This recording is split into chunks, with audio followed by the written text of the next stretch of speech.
I'm saying, I think somebody should ask, especially now I know they have chemistry clubs and they do this and it's cute, that's fine. I'm talking about it actually is instructional time. They actually get points. Some places it can replace any chemistry test you have.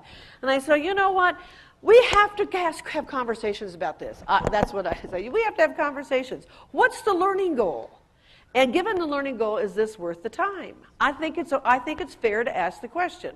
Maybe I could be persuaded this is worth the time. I'm certainly not at this point persuaded it's worth the time. So I think in a colleague conversation, if you have in your model that you want to communicate learning goals and monitor the extent to which your assignments are hitting your essential learning goals, I think you have to. By the way, I don't think you take all the creativity out. I'm not saying that.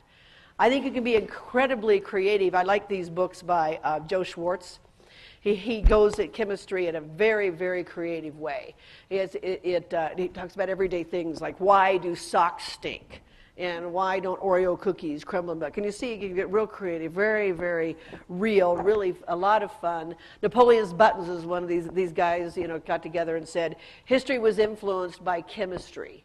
And the first chapter says, we think, this is sort of tongue-in-cheek, but these guys said, we think Napoleon lost at Waterloo because his soldiers' buttons were made out of tin.